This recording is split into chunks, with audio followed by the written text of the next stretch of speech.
자, 요한복음 3장 16절을 통해서 오늘 우리가 함께 나눌 말씀은 나는 하나님의 사랑받을 자인가? 한번 따라해보세요. 나는 하나님의 사랑받을 자인가? 몇 가지 측면에서 우리는 자신이 없어요, 대답에. 여러분 어때요? 이 정도면 하나님께 사랑받지 뭐. 그럴 사람 한번 손 들어보세요. 이 정도 외모에, 이 정도 실력에, 이 정도의 소유에, 이 정도면 하나님이 낳은 사람은 누굴 사랑하겠어? 여러분 그래요? 사실 우리 한 인간의 삶이라는 것은 극히 짧고 보잘것없어요. 과학이 발달할수록 우리가 볼 수 있는 우주의 크기가 계속 넓어지고 있죠. 예전에는 138억 광년이다 이랬거든요. 근데 지구를 중심으로 지금 이제 발견되는 우주의 크기, 그러니까 지구를 중심으로 쭉 우주의 끝까지 이렇게 보이는 가시적인 그 비저블 유니버스라고 할까요? 그 크기는 465억 광년이래요. 그러면 이제 다른 쪽도 지구를 중심으로 또 다른 측면까지 생각한다면, 원가치만에 생각한다면은 거의 930억 광년. 근데 여러분 광년이 뭔지 알죠? 미친 자가 아니고 광년이라는 거예요. 빛이 1년 동안 빛의 속도로 달려가는 것이 1광년이거든요. 그럼 여러분 빛이 얼마나 빨라요? 그게 1년 동안 빛이 달려간다면 우리는 그 길이가 상상이 안 되잖아요. 그런데 930광년이 아니라 930억 광년이래요. 그러면 이 우주의 크기가 우리 인간이 어떤 제임스 웹이라든지 이런 우주 망원경을 통해서 볼 수 있는 가시적인 우주의 크기가 이 정도라면 아직 발달이 안 돼서 더 못 보는 우주의 크기는 얼마나 클까요? 그러니까 우리가 상상할 수 있는 것보다 훨씬 우주가 광활해요. 그러면 그 우주 속에 이 지구라는 것은요 정말 티끌만도 못하겠죠. 그리고 그 지구 속에 있는 나라는 존재는 우주를 창조하신 하나님에게는 존재에 큰 의미가 없을 것 같잖아요. 그런데 나를 사랑하신다고요? 믿어져요, 여러분? 정말 어려운 이야기예요. 우주를 창조하신 하나님이 나 같은 존재 있으나 마나, 내가 선을 행한들 하나님께 무슨 득이 되면 내가 악을 행한들 하나님께 무슨 해가 되겠어요? 그런데 하나님이 나를 사랑한대요. 더구나 좋다, 사랑할 만하다고 치자. 그런데 우리 인생이라는 게요 길어야 100년인데 눈 깜빡할 사이에 가버려요. 봄인가 했는데 어느새 가을이에요. 가을인가 하는데 겨울이 와요. 그럼 그 짧은 인생 살면서 우리의 삶이 가치 있는 시간은 얼마나 될까요? 너무나 착하고 너무 훌륭하고 너무 멋진 삶을 살았구나, 내 인생 돌아보니까 정말 멋져. 그 시간이 몇 시간 될까요? 대부분은 죄악에 찌들려갖고 자신을 한탄하고 내가 왜 태어났나, 나 같은 인간이 왜 살아야 되지? 내 자신에게도 실망하고, 내 자신에게만 실망하면 괜찮은데 나를 가장 사랑하는 사람들에게 아픔을 주잖아요. 상처를 주잖아요. 여러분, 이러한 나를, 우주를 창조하신 완전하신 하나님이 사랑한다는 것은 말이 안 돼요. 믿어지지가 않아요. 그런데 성경은 그렇게 이야기하거든요. 하나님이 세상을 이처럼 사랑하사 독생자를 주셨으니 이는 그를 믿는 자마다 멸망하지 않고 영생을 얻게 하려 하십니다. 그래서 오늘은 정말 그 하나님이, 그 크신 하나님이 나 같은 천하고 보잘것없는 자를 사랑하실까? 그 이유를 한번 생각해 보려고 그래요. 첫 번째, 사랑할 수밖에 없는 이유, 창조론적인 사랑, 창조론적인 이유가 있어요. 오늘 성경 본문에 보면 하나님이 세상을 이처럼 뭐 한다고요? 사랑하다. 자, 하나님과 세상의 관계는 사랑하는 관계래요. 왜 하나님이 세상을 사랑할까요? 여러분, 창세기 1장 1절에 태초에 하나님이 천지를 뭐 했다고요?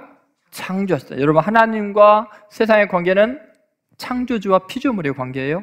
작가와 작품의 관계예요. 그것은요 운명적인 사랑을 의미해요. 작가는 작품을 자기 자신과 동일시 여겨요. 아주 신기합니다. 작가는요 사실 자기에 대한 평가보다 작품에 대한 평가에 더 가치를 느껴요. 여러분이 만약에 어떤 미술관에 가서 작품은 보지 않고 작가만 보면서 와 멋있어요. 선생님 정말 구렛나루가 멋있네요. 선생님 안경이 근데 작품에는 관심이 없어요. 계속 그 사람만 보고 작가만 칭찬해요. 옷이 되게 멋있는데 어떻게 이렇게 코디를 잘하셨어요? 그리고 작품은 쳐다도 안 봐요. 계속 선생님만 칭찬해요. 그러면 작가가 기분이 나쁠까요? 좋을까요? 엄청 화날 거예요. 그죠? 맞아요? 여러분 우리는요 하나님의 지으신 바가 된 존재예요. 그래서 이사야서 43장 1절에 그걸 거듭거듭 강조하는 말이 나와요. 자, 한번 같이 읽어볼까요? 야곱아 너를 창조하신 여호와께서 지금 말씀하시니라. 이스라엘 너를 지으신 이가 말씀하시니라. 너는 두려워하지 말라. 내가 너를 구속하였고 내가 너를 지명하여 불렀나니 너는 뭐라고요? 내 것이니라. 내 것이다. 너는 내 거다. 왜? 내가 지었으니까. 내가 창조했으니까. 여러분 이것은 뭐를 의미하냐면 너는 내 거다는 말은 너에 대한 평가는 나에 대한 이야기야.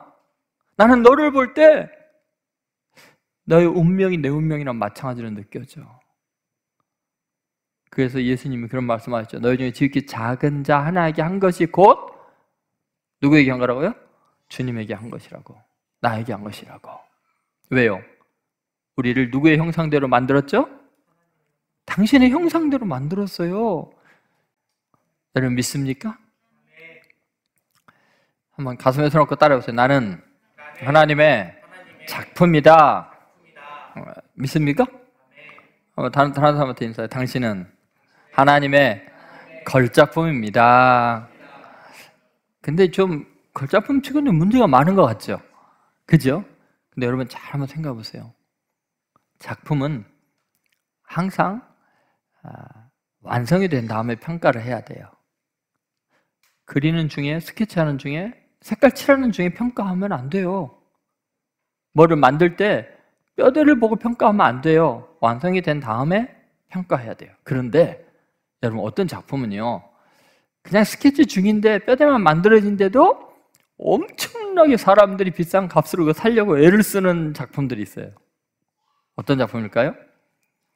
네, 예를 들어 레오나르도 다빈치의 스케치 어떨까요? 지금 값이 제가요 완성한 것보다 비교가 안 되게 비쌀 거예요. 그죠?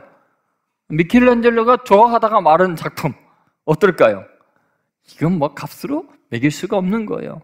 여러분 하나님이 미켈란젤로보다 못합니까? 다빈치보다 못합니까? 여러분 지금 완성이 됐어요?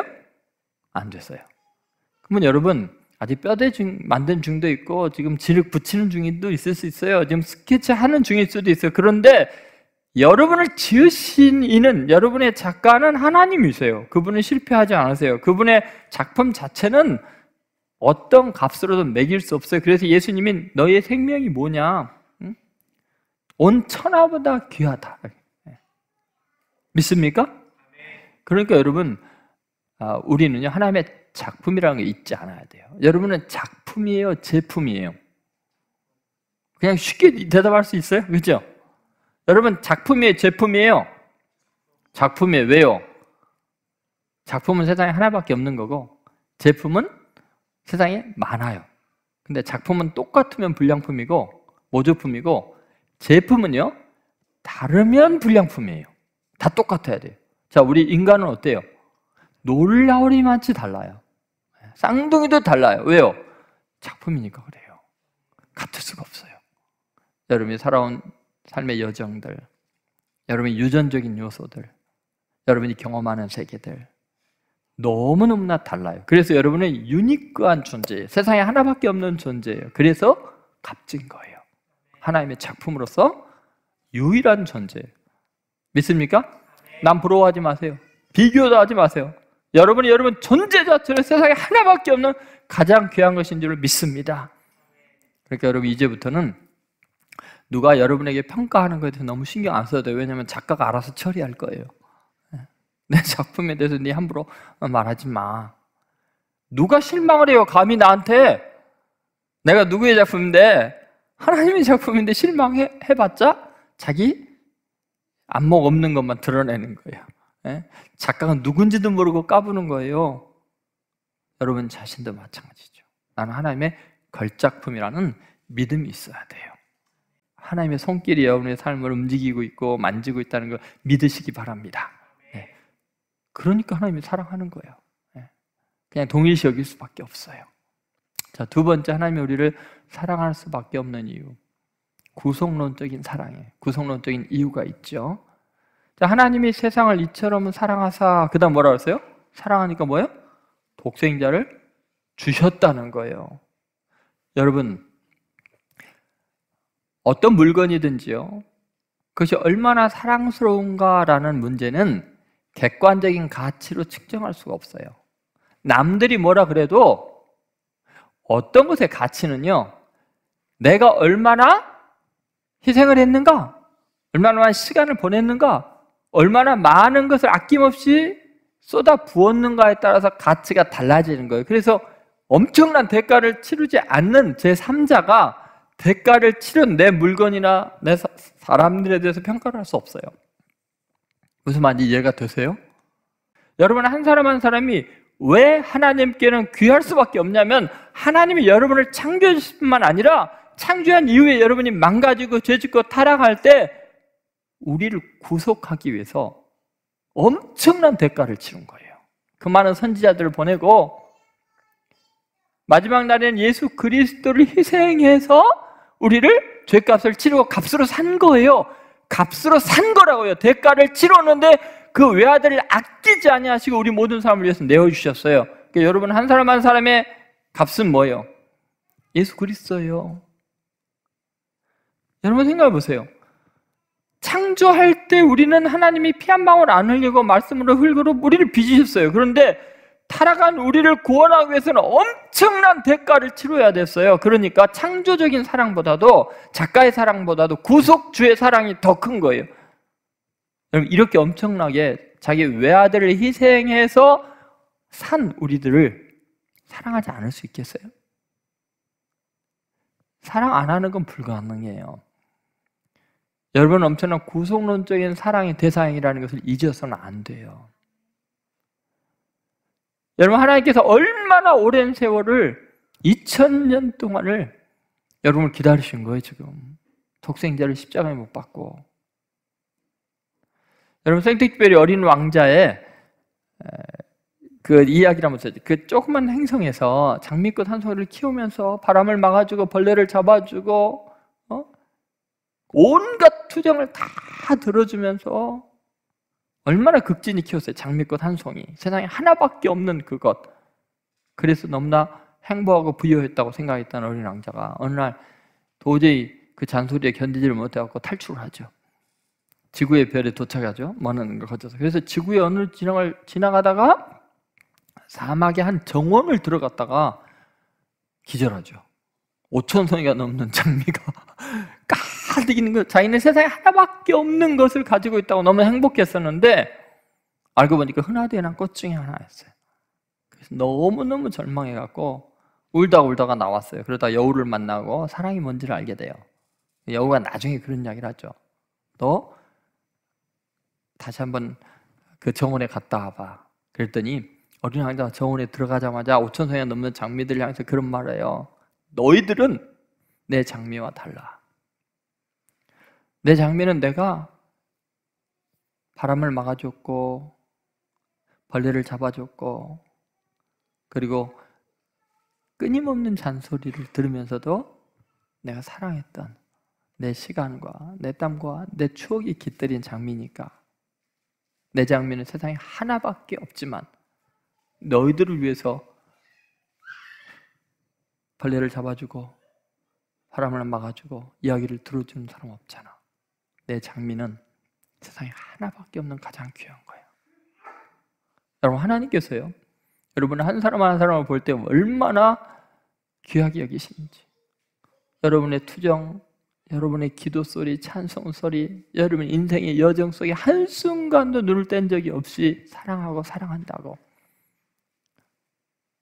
그리고는 그 외아들까지 희생해서 여러분을 구원했다면 여러분은 하나님께 사랑받을 수밖에 없고 포기할 수 없는 사랑의 대상이라는 것을 결코 잊지 마시기 바랍니다. 그래서 구속론적인 사랑은 창조론적인 사랑보다 더 큰 거예요. 자, 마지막으로 목적론적인 사랑, 목적론적인 이유가 있어요. 여러분, 어떤 작가든 어떤 기능사건 어떤 것을 만들 때는요, 목적이 있어요. 더구나 그것을 망가졌는데도 불구하고 엄청난 희생을 통해서 다시 복귀시키고 구속한 것은 더욱 목적이 있기 때문이에요. 여러분, 한 사람 한 사람의 존재는, 하나님께는 굉장한 목적이 있어요. 그것은 하나님이 여러분에게 하나님의 이름을 걸고 있어요. 하나님의 영광이 여러분을 통해서 드러나기를 원해요. 여러분이 절망 가운데 죽을 수밖에 없을 때 여러분을 구원하신 그 하나님의 놀라운 사랑과 능력이 하나님의 영광이에요. 예수님이 그렇게 기도하자 십자가를 지러 가기 전에 아버지, 이제 아들을 영화롭게 하사 아들로 아버지를 영화롭게 하게 하옵소서.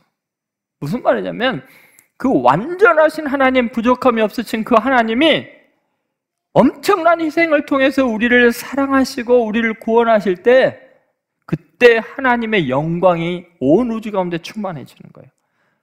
창조주 하나님, 역사의 주권자인 그 하나님이 얼마나 사랑이 많으신 분인지를 입증하는, 그래서 온 우주 만물 창조된 피조물들이 하나님의 크심과 그 큰 사랑과 은혜를 찬양할 수밖에 없게 만드는 하나님의 영광의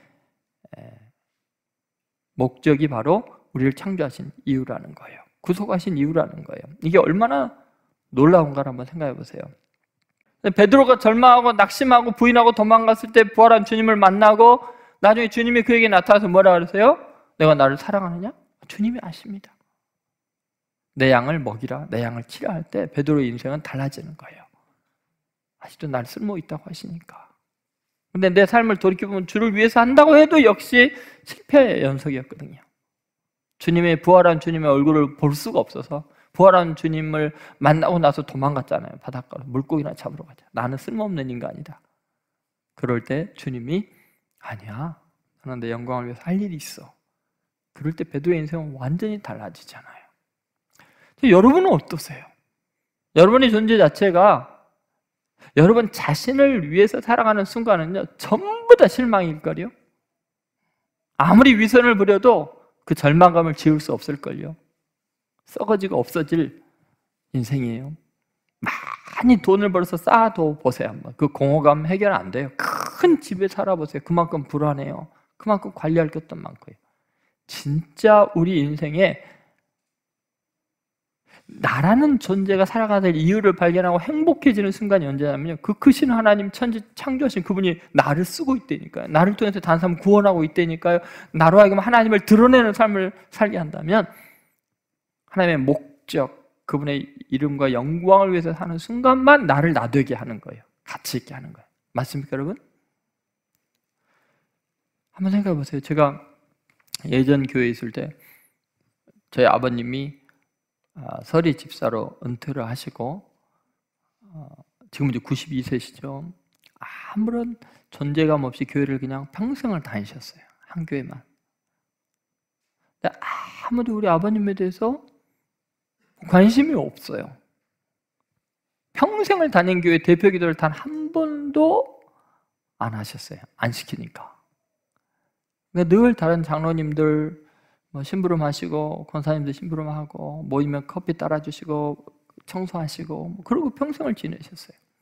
근데 어느 날 제가 그 교회 담임 목사로 갔어요. 얼마나 충격적인 감사일까요? 아버님에게는.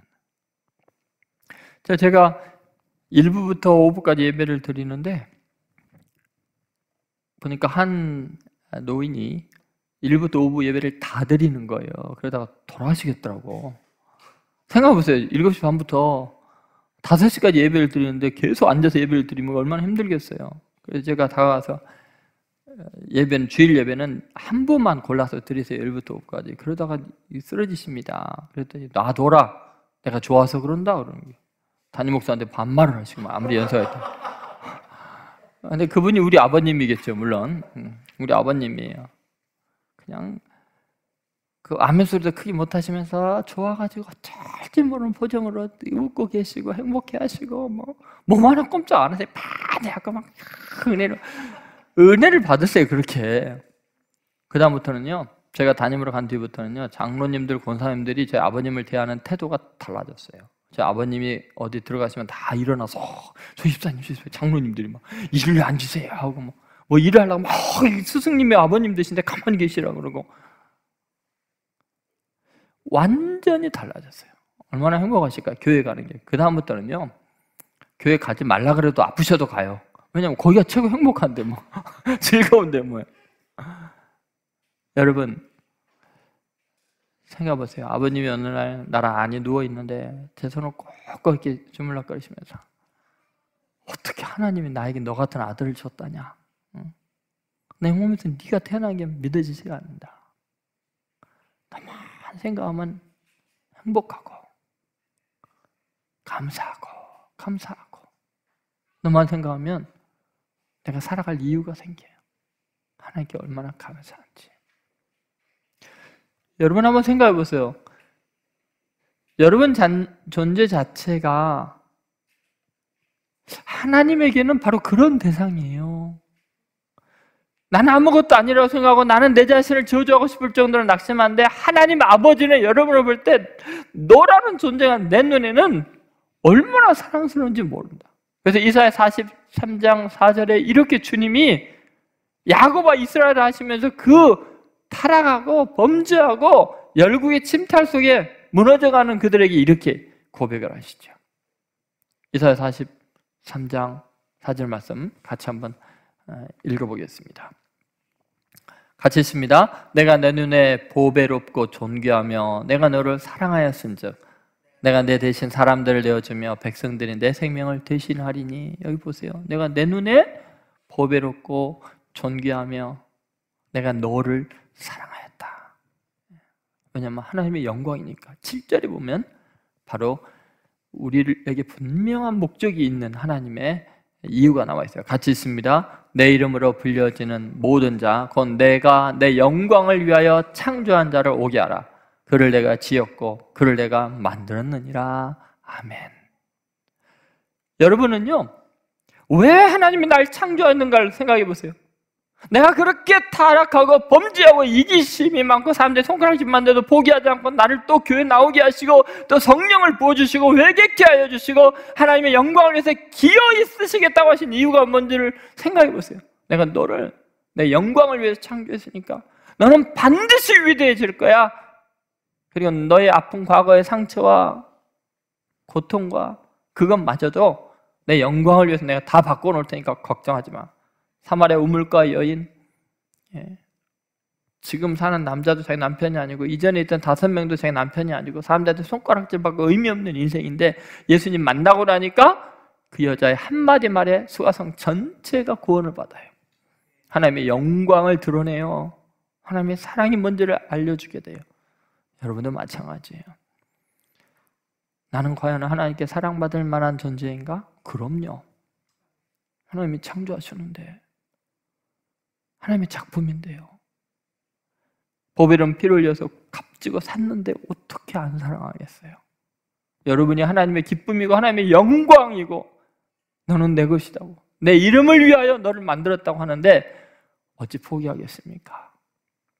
여러분 오늘 이 말씀 앞에서 여러분 자신의 가치를 다시 발견하세요. 하나님과 관계를 다시 회복하세요.